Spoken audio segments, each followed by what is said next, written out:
Continuing in the chapter of biotechnology and its applications, in the third lecture today, we are going to discuss about transgenic animals. अब इस discussion को start करने से पहले जितनी भी कैटेगरीज इसके अंदर आने वाली हैं, इसका एक ही उद्देश्य है, एक ही पर्पज़ है क्या कि हमें बस इंसान का फ़ायदा देखना है, बाकी हमें कुछ भी करना पड़े किसी जानवर के साथ उससे हमें कोई मतलब नहीं है। और क्योंकि इस पैराग्राफ के अंदर इस तरीके की सोच देखने को मिलेगी, इसीलिए इसके अगला वाला पैराग्राफ जो एनसीईआरटी ने रखा है वो है एथिकल इश्यूज़ का, कि क्या भाई आप जो ये बात बोल रहे हो एनसीईआरटी के अंदर हमें इन पैराग्राफ्स के अंदर देखने को मिलेगा। कभी हम लोग बंदर को, कभी हम लोग जो है चूहे को इस तरीके से इस्तेमाल कर ले रहे हैं और उसके ऊपर टेस्टिंग कर रहे हैं, हम लोग वैक्सीन की हो गई या किसी और चीज़ की ट्रायल्स कर ले रहे हैं। तो भाई हमें तो कोई फ़र्क ही नहीं पड़ रहा है कि कोई इंसानों के अलावा भी और कोई जीव जंतु है, सिर्फ इंसान ही हो गया है सब कुछ। इस तरीके की हम लोग इन पैराग्राफ्स के अंदर चीज़ों को देखेंगे, फिर उसके बाद हम लोग सारे एथिकल इश्यूज़ को डिस्कस करेंगे। ये एथिकल इश्यूज़ रखे ही इसलिए गए हैं ताकि हमें इस बात के बारे में समझ में आए कि भाई हमें एक सस्टेनेबल तरीके से हर चीज़ को यूज़ करना चाहिए। यह नहीं है कि इंसान ही सब कुछ है। बहरहाल हम लोग इस ट्रांसजेनिक एनिमल्स वाले टॉपिक को कवर करेंगे आज। ट्रांसजेनिक एनिमल्स के केस में एनसीईआरटी क्या कहती है, वो एनिमल्स जिनके अंदर जो डीएनए है वो मैनिपुलेट कर दिया गया है, क्या करने के लिए, एक्सप्रेस कर देने के लिए, एक एक्स्ट्रा या फॉरेन जीन को एक्सप्रेस कर देने के लिए, उसको ये कहते हैं ट्रांसजेनिक एनिमल। अब बात आई इस शब्द के ऊपर गौर करो तो ये ट्रांस आपने कई जगह सुना होगा। ट्रांस का मतलब होता है किसी दूसरे का या कोई दूसरी चीज़ या ऑल्टर्ड चीज़, जैसे ट्रांसजेंडर, तो जेंडर बदला हुआ, जेंडर की चेंज हो जा रहा है। अब तो काफ़ी बवाल उठा पड़ा है ट्रांसजेंडर होने पे कि लोग अपना जेंडर चेंज करवा रहे हैं, कुछ आइडेंटिफाई करवा रहे हैं, ये बाहर के देशों में चल रहा है। तो वही ये ट्रांस वर्ड से आप इस चीज़ को समझ सकते हो। ट्रांसजेनिक का मतलब क्या कि किसी दूसरे का जीन उसके अंदर आकर के डाला है। ये चीज़ हुई क्या, ट्रांसजेनिक एनिमल्स कौन हुए? Transgenic animals are those animals जिनके डीएनए को मैनिपुलेट कर दिया गया, किस चीज़ के लिए, एक्सप्रेस कर देने के लिए एक एक्स्ट्रा जीन को, जो कि जीन उनके लिए फॉरेन था, उनका अपना नहीं था। अब क्या क्या बना लिया गया है, ट्रांसजेनिक रैट्स बना लिए गए हैं, रैबिट हो गए, पिग्स हो गए, शीप हो गई, गाय है, मच्छी है, इन सबको प्रोड्यूस कर लिया गया है। लेकिन एक डाटा फिर से याद रखना है, डाटा इंपॉर्टेंट है याद रखना। 95% जो है एग्जिस्टिंग ट्रांसजेनिक एनिमल्स, इनमें से 95% जो है हमारे माइस हैं। सारे के सारे जो हमारे जितने भी ट्रांसजेनिक एनिमल्स एग्जिस्ट कर रहे हैं उसके अंदर से 95% ट्रांसजेनिक एनिमल्स हमारे माइस हैं, यानी चूहा है। अब बात आती है इन एनिमल्स को हम लोग क्यों प्रोड्यूस कर रहे हैं, इससे क्या फ़ायदा है इंसान को। अब इन क्वेश्चंस का आंसर जानने के लिए let us try and explore some of the common reasons of these questions. पहली बात आती है नॉर्मल फिजियोलॉजी और डेवलपमेंट। एक हेडिंग रखी है एनसीईआरटी ने, नॉर्मल फिजियोलॉजी और डेवलपमेंट। अब ये है कि हम लोग नॉर्मल फिजियोलॉजी और डेवलपमेंट कैसे काम करती है ये समझने के लिए क्या करेंगे। जैसे एग्जांपल लिया हमने इंसुलिन लाइक ग्रोथ फैक्टर का। अब ये इंसुलिन लाइक ग्रोथ फैक्टर जो होता है एक कॉम्प्लेक्स फैक्टर है जो कि इन्वॉल्व होता है ग्रोथ के अंदर। अगर हमें इसकी स्टडी करनी है तो हम ये देख सकते हैं कि अगर मान लो किसी चीज़ के अंदर ये ग्रोथ फैक्टर ना हो तो उसके अंदर हमें क्या क्या पैथोलॉजी देखने को मिलेगी। पैथोलॉजी क्या कहते हैं? पैथोलॉजी कहते हैं बीमारी को, डिजीज्ड कंडीशन को। फिजियोलॉजी कहते हैं नॉर्मल कंडीशन को, कि किस तरीके से कोई चीज़ फंक्शन कर रही है। अब यही बात आई कि अगर ये जो कॉम्प्लेक्स फैक्टर है जो कि ग्रोथ के अंदर इन्वॉल्व है, जिसका नाम क्या है, इंसुलिन लाइक ग्रोथ फैक्टर, अगर हम लोग क्या कर दें, ऐसे जीन्स को इंट्रोड्यूस कर दें किसी स्पीशीज़ से जो ऑल्टर कर दे फॉर्मेशन ऑफ दिस फैक्टर को, इंसुलिन लाइक ग्रोथ फैक्टर की फॉर्मेशन को रोक दे, और अब हम लोग स्टडी करें कि बायोलॉजिकल इफ़ेक्ट्स यानी पैथोलॉजी क्या क्या देखने को मिलेगी, तो इससे जो हमें इन्फॉर्मेशन मिलेगी बायोलॉजिकल रोल के बारे में हमारे इस इंसुलिन लाइक ग्रोथ फैक्टर के, इस इंसुलिन लाइक ग्रोथ फैक्टर के बारे में हमें इसका जो बायोलॉजिकल रोल है उसकी इन्फॉर्मेशन मिलेगी। इससे हमें काफ़ी मदद हासिल हो जाएगी। यही चीज़ हमें एनसीईआरटी यहाँ कह रही है कि हम लोग ट्रांसजेनिक एनिमल्स को यूज़ करते हैं। किस चीज़ के लिए? ट्रांसजेनिक एनिमल्स को हम लोग स्पेसिफिकली डिज़ाइन करते हैं। किस चीज़ के लिए? Allow the study of how genes are regulated. हमें ये समझना है कि जीन्स जो हैं किस तरीके से रेगुलेट होते हैं, और ये नॉर्मल फंक्शंस को कैसे अफेक्ट करते हैं और डेवलपमेंट को कैसे अफेक्ट करते हैं। एग्जाम्पल के तौर पे इंसुलिन लाइक ग्रोथ फैक्टर जो है वो एक कॉम्प्लेक्स ग्रोथ फैक्टर है जो कि ग्रोथ के अंदर इन्वॉल्व होता है। अगर हमें इसकी पढ़ाई करनी है तो हम लोग क्या करेंगे, किसी तरीके से इस फैक्टर की फॉर्मेशन को ऑल्टर कर देंगे, और क्योंकि इस फैक्टर की फॉर्मेशन जो है ऑल्टर हो जाएगी, अब हम लोग देखेंगे कि इसके अंदर जो बायोलॉजिकल रोल था वो क्या क्या था, कि भाई क्या क्या बीमारियां देखने को मिल रही हैं इसकी कमी की वजह से, वो हमें इसका बायोलॉजिकल रोल बता देगा। ये था हमारा पहला heading, normal physiology and development. दूसरा हेडिंग है हमारा स्टडी ऑफ डिजीज़ेज़। अब क्या चीज़ आती है कि काफ़ी सारे ट्रांसजेनिक एनिमल्स को हम लोग डिज़ाइन करते हैं क्या करने के लिए, इंक्रीज़ करने के लिए हमारी अंडरस्टैंडिंग को, कि किस तरीके से जो जीन्स हैं वो कंट्रीब्यूट करते हैं किस चीज़ की डेवलपमेंट में, हमारी डिज़ीज़ की डेवलपमेंट में। अब इन चीज़ को इन ही चीज़ों को हम लोग जो हैं सर्व करते हैं मॉडल्स के तौर पे, ताकि हम लोग ह्यूमन डिजीज़ेज़ को समझ पाएँ। अब जैसे कैंसर हो गया, सिस्टिक फाइब्रोसिस है, रूमेटॉइड आर्थराइटिस है, ये अल्जाइमर है, हमने क्या किया है, ट्रांसजेनिक मॉडल बना लिए इनके और इन्हीं के ऊपर अब ट्रीटमेंट कर रहे हैं। तो भाई ह्यूमन के अंदर जो भी डिजीज़ेज़ ये थी हमारी, ये कैंसर हो गया, सिस्टिक फाइब्रोसिस, रूमेटॉइड आर्थराइटिस, ये अल्जाइमर, अगर हम लोग हमारे ट्रांसजेनिक मॉडल्स के ऊपर इन सारी बीमारियों की स्टडी कर लेंगे तो ह्यूमंस को तो फ़ायदा हो जाएगा ना।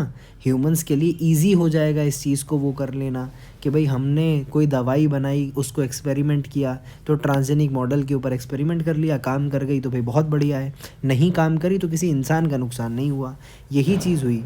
फिर तीसरा है हमारी हेडिंग बायोलॉजिकल प्रोडक्ट्स की। तीसरी हेडिंग है क्या, बायोलॉजिकल प्रोडक्ट्स। बायोलॉजिकल प्रोडक्ट्स के अंदर क्या बात आती है कि हम लोग क्या कर सकते हैं, कुछ वो कर सकते हैं, एनहांसमेंट कर सकते हैं उन चीज़ों की जो हमें चाहिए, और उसके लिए हम लोग हमारे इन ट्रांसजेनिक एनिमल्स को यूज़ कर सकते हैं, कि ट्रांसजेनिक एनिमल्स जो है हमारे, ये प्रोड्यूस करते हैं यूज़फुल बायोलॉजिकल प्रोडक्ट्स, और इनको हम लोग जैसे केसेस में देख सकते हैं, जैसे ह्यूमन प्रोटीन हमारा अल्फा-1 एंटीट्रिप्सिन है जो कि ट्रीट करता है एम्फाइसीमा, इसको प्रोड्यूस करवाने के लिए बना ले। इसी तरीके से फिनाइल कीटोन यूरिया का ट्रीटमेंट है या सिस्टिक फाइब्रोसिस का ट्रीटमेंट है, इसके लिए भी हम लोग सिमिलर अटेम्प्ट्स कर रहे हैं। फिर एक बहुत इम्पॉर्टेंट एग्जांपल हमें देखने को मिलता है, एक ट्रांसजेनिक काऊ है, गाय है, जिसका नाम है रोज़ी। 1997 की बात है ये, पहली ट्रांसजेनिक काऊ थी हमारी रोज़ी।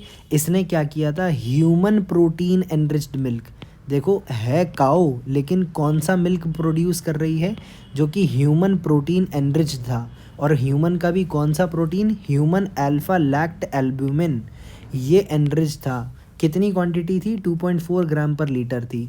अब जो नॉर्मल हमारा नेचुरल काउ मिल्क होता है उससे भी ज़्यादा मोर बैलेंस्ड प्रोडक्ट था ये, किसके लिए, ह्यूमन बेबीज़ के लिए, nutritionally than natural cow milk. यानी नेचुरल काउ मिल्क जो हमारा रहता है उससे भी ज़्यादा न्यूट्रिशनली मोर बैलेंस्ड प्रोडक्ट था हमारे ह्यूमन बेबीज़ के लिए। किसका दूध, हमारी फर्स्ट ट्रांसजेनिक काउ रोज़ी का दूध, क्योंकि इसके अंदर क्या था, ये मिल्क था हमारा ह्यूमन अल्फा लेक्ट एल्ब्यूमिन, यानी ह्यूमन प्रोटीन एनरिच्ड मिल्क था ये, जिसके अंदर 2.4 ग्राम्स पर लीटर मिल्क देखने को मिल रहा था। अब इस पैराग्राफ के अंदर एनसीईआरटी क्या कह रही है कि medicine required to treat certain human diseases can contain biological products. हमारी जो मेडिसिन हैं जिनको हम लोग इस्तेमाल करते हैं ह्यूमंस के डिजीज़ को ठीक करने में, वो बायोलॉजिकल प्रोडक्ट्स को कंटेन कर सकती हैं। But such products are often expensive to make, लेकिन ऐसे प्रोडक्ट जो होते हैं ये महंगे होते हैं बनाने में। ट्रांसजेनिक एनिमल्स को हम लोग यूज़ कर सकते हैं ऐसे ही प्रोडक्ट्स को पैदा करने में, जो कि क्रिएट कर दिए जाएंगे। कैसे कि इंट्रोडक्शन कर दो एक पोर्शन ऑफ डीएनए का जो कि उस पर्टिकुलर प्रोडक्ट को बनवाने के लिए कोड कर रहा हो, और इस तरीके से हमारा ट्रांसजेनिक एनिमल उस चीज़ को प्रोड्यूस कर देगा। जैसा ह्यूमन प्रोटीन अल्फा-1 एंटीट्रिप्सिन अगर हमें एम्फाइसीमा के ट्रीटमेंट के लिए चाहिए तो वो एक ट्रांसजेनिक एनिमल के अंदर डाल दो इसका जीन, और हमारा ये अल्फा-1 एंटीट्रिप्सिन हमें मिल जाएगा। सिमिलरली फिनाइल कीटोन यूरिया के लिए हमें कोई एंजाइम चाहिए, सिस्टिक फाइब्रोसिस के लिए जो एंजाइम चाहिए वो एक जो है ट्रांसजेनिक एनिमल के अंदर एनकोड कर दो उसको, और उसका प्रोडक्ट ले लो, और इस तरीके से हमारा काम ईजी हो जाएगा। यही काम हमने इधर किया रोज़ी के अंदर कि भाई हमें ह्यूमन प्रोटीन एनरिच्ड मिल्क चाहिए था, तो हमने जो है ट्रांसजेनिक काऊ बनाई जिसके दूध के अंदर ह्यूमन का जो वो है प्रोटीन वो एनरिच्ड होकर के आ गया। तो इस तरीके से हम लोग इसको काम में ले सकते हैं। फिर बात आई वैक्सीन की सेफ्टी को टेस्ट करने के लिए हम लोग इसको यूज़ कर सकते हैं कि ट्रांसजेनिक माइस को डेवलप किया जा रहा है किसके लिए, वैक्सीन की टेस्टिंग के लिए, वैक्सीन की सेफ्टी टेस्टिंग करने के लिए before they are used on humans पे तो इस्तेमाल होनी ही होनी अल्टीमेटली। जैसे कोरोना वगैरह की भी वैक्सीन है तो उसको भी माइस वगैरह पे हम लोग करके देखेंगे।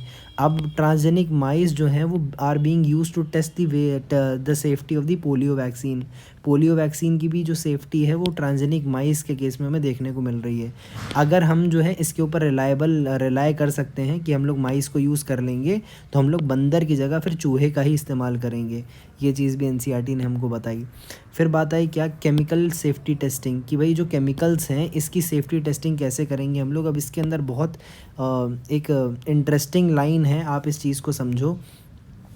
क्या होता है कि हम लोग क्या करते हैं, ये जो ट्रांसजेनिक एनिमल्स हैं, ट्रांसजेनिक एनिमल्स के अंदर जब हमें ये केमिकल सेफ्टी टेस्टिंग करनी होती है तो ट्रांसजेनिक एनिमल्स को इस तरीके से बनाते हैं कि उनके अंदर उन जीनों को डाला जाता है, उन जीन्स को डाला जाता है जो कि इन ट्रांसजेनिक एनिमल्स को ज़्यादा सेंसिटिव बनाए टॉक्सिक सब्सटेंसेस को लेकर के नॉन ट्रांसजेनिक एनिमल्स के मुकाबले में। कि भाई केमिकल की सेफ्टी टेस्टिंग अगर हमें करवानी है तो हमारा ट्रांसजेनिक एनिमल जो है वो ज़्यादा सेंसिटिव होना चाहिए टॉक्सिक सब्सटेंसेस की तरफ नॉन ट्रांसजेनिक एनिमल्स के कंपैरिजन में। इसीलिए हम लोग स्पेसिफिक जीन्स डालेंगे जिससे हमारा ट्रांसजेनिक एनिमल जो है वो ज़्यादा सेंसिटिव हो जाए। इससे हमारी सेफ्टी टेस्टिंग हम लोग कर पाएंगे। Chemical safety testing is known as the toxicity या safety testing. The procedure is same as that used for testing the toxicity of the drug. कि हमें ड्रग की टॉक्सिसिटी चेक करनी है तो आप इस चीज़ को समझो कि मान लो कि अगर किसी नॉन ट्रांसजेनिक ऑर्गेनिज्म के अंदर वो हाइयर डोज पे जाके टॉक्सिक होता तो ट्रांसजेनिक के अंदर लोअर डोज पे ही टॉक्सिक हो जाएगा। इससे हमें पता चल जाएगा कि जो केमिकल है उसके अंदर टॉक्सिसिटी प्रेजेंट है। इस तरीके से हम लोग जो है चौकन्ना हो जाएंगे और फिर इस प्रॉब्लम को निकाल के बाहर फेंक सकते हैं। यही बात एनसीईआरटी कह रही है, they are then expose to toxic substances. क्या चीज़, transgenic animals are made to carry genes which make them more sensitive to toxic substances than the non transgenic animals. They are then expose, यानी transgenic animals are then expose to the toxic substances और उसके effect को पढ़ा जाता है। Toxicity testing in such animals will allow us to obtain results in less time. ये चीज़ हुई सारी की सारी किसके अंदर, इस हेडिंग के अंदर, हमारी ट्रांसजेनिक एनिमल्स वाली हेडिंग के अंदर। अब लास्ट लेक्चर के अंदर हम लोग हमारे एथिकल इश्यूज़ को डिस्कस करेंगे और नई वाली जो एनसीईआरटी, जो रैशनलाइज्ड एनसीईआरटी 2023-24 में छपी है, इसके अंदर यहाँ पर ना एक पैराग्राफ इंसर्ट किया है जो पीछे से एक डिलीटेड चैप्टर में से निकाल के उठाया है, यहाँ से यहाँ तक। जब ये ग्रीन रेवोल्यूशन वाली बात हम लोग करेंगे उसके लास्ट में इन्होंने यहाँ से यहाँ तक नया चीज़ इंसर्ट करा है, इस पैराग्राफ के अंदर नई चीज़ इंसर्ट करी है। पर ये ऐसा नहीं है कंटेंट नया है, ये दूसरे चैप्टर से उठा करके डाला है। वो मैं आपको दिखाऊंगा कि ये कहाँ से इन्होंने उठा के डाला है इधर। बहरहाल हम लोग इसको लास्ट लेक्चर में डिस्कस कल कर लेंगे। This was all about this chapter.